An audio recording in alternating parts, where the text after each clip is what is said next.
Welcome to my channel. నిజం తెలిసి తెలియనట్లుగా నటిస్తూ బాగీకి దగ్గరై మనోహరికి ఊహించని షాక్ ఇచ్చిన అమర్. అసలు ఇదంతా ఎలా జరిగిందో ఏంటో తెలుసుకోవాలి అనుకుంటే ఈ వీడియోను చివరి వరకు స్కిప్ చేయకుండా చూసేయండి. ఇక అమర్కి అయితే మనోహరినే ఆరుని చంపింది అనే విషయం తెలిసిపోతుంది. దాంతో ఇంకా ఒక్కసారిగా ఉగ్ర రూపంతో ఉంటాడు. నా భార్య అరుంధతిని చంపిన మనోహరిని ఇంకొక క్షణం కూడా నేను ప్రాణాలతో ఉంచను అని చెప్పేసి ఇంకా కోపంతో ఊగిపోతూ ఉంటాడు. అలా వెళ్తూ ఉండే ఇంకా అప్పుడు రాతోడు ఆపేస్తాడు.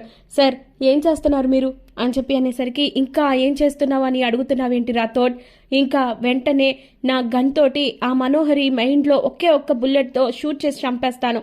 నా అరుంధతిని చంపిన దానిని ఎట్టి పరిస్థితుల్లోనూ వదిలిపెట్టను అని చెప్పి అనేసరికి, సార్ మీరు చాలా ఆవేశపడుతున్నారు. ఈ విషయం మాకు ఎప్పుడో తెలిసినా కూడా మేము ఎందుకు ఇంత ఓపికగా ఉన్నామో తెలుసా? తనకంటూ ఒక ఆధారాలు లేవు కాబట్టి, ఇంకా తను ఇదే చేసిందనే విషయంలో మనకి సరైన సాక్ష్యాధారాలు లేవు కాబట్టి మీకు ఈ విషయం చెప్దామని నేను మిస్ అమ్మ ఎన్నోసార్లు అనుకున్నా కూడా మేము ఆగిపోయాము. ఎందుకంటే మేము చేసేది ఆరోపణలు అని మీ దగ్గర ఎక్కడ నిరూపిస్తుందోనన్న ఉద్దేశంతో ఇంకా మేము ఇదంతా కూడా తెలిసినా కూడా అలాగే మౌనంగా ఉండిపోయాము. కానీ ఈ రోజున ఇప్పుడు మీరు నిజం తెలిసి మీరు ఇప్పుడు ఈ విధంగా లోపలికి వెళ్ళి తనని ఏదైనా చేస్తే ఇంకేమైనా ఉందా? ఇంకా తర్వాత బాగీని అలాగే ఇంట్లో పిల్లల్ని పెద్దవాళ్ళని ఏమైనా చేస్తుంది సార్. ఇప్పుడు మీకు కానీ నిజం తెలిసింది అని ఆ మనోహరికి తెలిస్తే ఇక ఎట్టి పరిస్థితుల్లోనూ ఈ కుటుంబాన్ని అంత తేలిగ్గా వదిలిపెట్టదు. ఎందుకంటే తను ఇదంతా చేసింది అంతా కూడా మీ గురించి, మిమ్మల్ని దక్కించుకోవడం కోసం ఆ మనోహరి ఇంతటి అఘాయిత్యాన్ని పూనుకుంది. అమ్మగారిని ఏ పాపం పుణ్యం తెలియని ఆ మహాతల్లిని దారుణంగా చంపించింది. ఇక ఆ తర్వాత మిస్సమ్మ కూడా మీ కుటుంబాన్ని ఇంకా పిల్లల జీవితాల్ని మీ తల్లిదండ్రుల్ని మిమ్మల్ని కాపాడడానికే ఇదంతా కూడా చేసింది.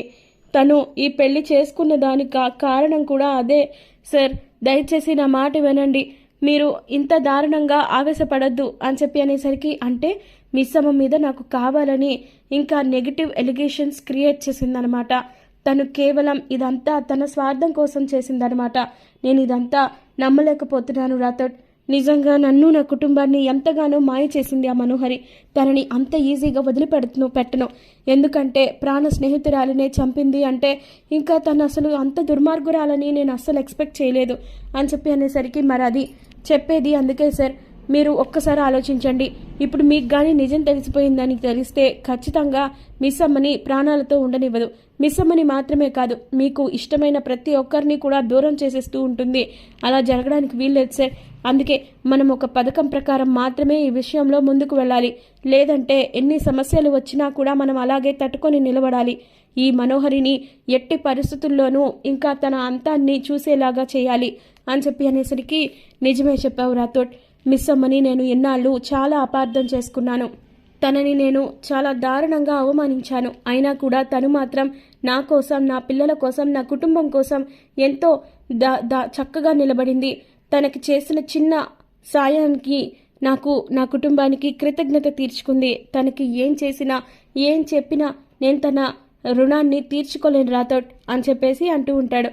మరి ఇప్పుడు ఏం చేయాలి అని చెప్పి అడిగేసరికి, అదే సార్, అదే ఆలోచించాలి.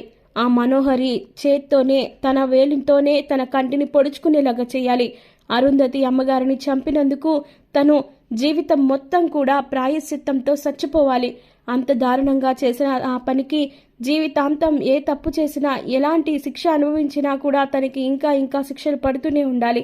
ఆ విధంగా తనకి ఆ విధంగా ఉండాలి అని చెప్పి రాతోడు అంటాడు. దాంతో ఇంకా అమర్ అయితే ఆలోచిస్తూ ఉంటాడు ఏం చేయాలి అని.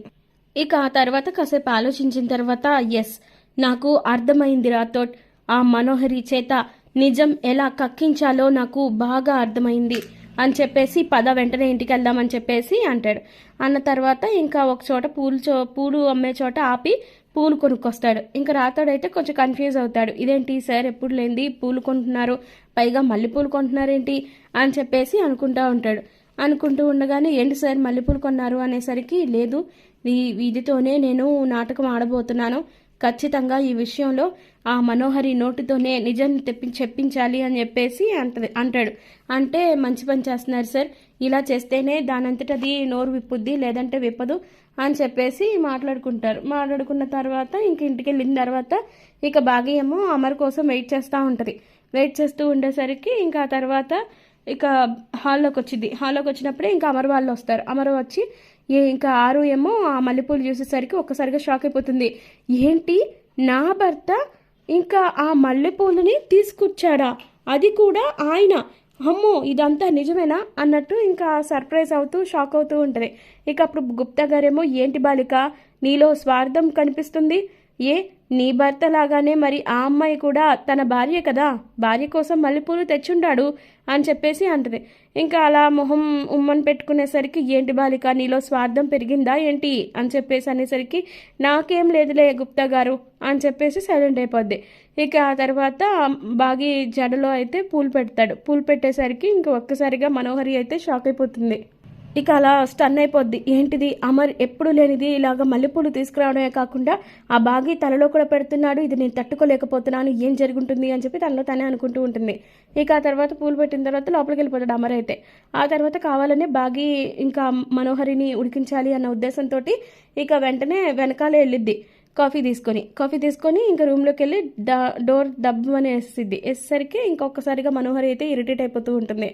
ఇక ఆ తర్వాత అమరు ఏమో ఇంకా భాగ్యం చూసి, నన్ను క్షమించు మిస్ అమ్మ, నేను నిన్ను చాలా అపార్థం చేసుకున్నాను, కానీ నాకు తెలిసిన విషయాలు ఈ రోజుతో అన్నీ కూడా తెలిసినవి, కాబట్టి నేను ఏం చేయాలో ఒకటి నిర్ణయం తీసుకున్నాను అని చెప్పి అనేసరికి, నన్ను కూడా మీరు క్షమించాలి సార్, ఎందుకు అంటే మిమ్మల్ని నేను చాలా ఇబ్బంది పెట్టాను. నాకు ఇప్పటికీ అర్థం కాని విషయం ఏంటంటే, నా ప్రమేయం లేకుండా నేను ఇంకా ఆ రోజు పెళ్లిని చేసుకోవాల్సి వచ్చింది. ఒకవేళ ఇదంతా కూడా దైవ నిర్ణయమేమో, కానీ నా మనసులో ఒకటే ఉండేది, మిమ్మల్ని ఇంకా ఈ కుటుంబాన్ని, ముఖ్యంగా పిల్లల్ని మీ నుంచి దూరం చేయకూడదు అన్న ఒకే ఒక ఉద్దేశంతో నేను మేబీ అలా చేసి ఉండొచ్చు.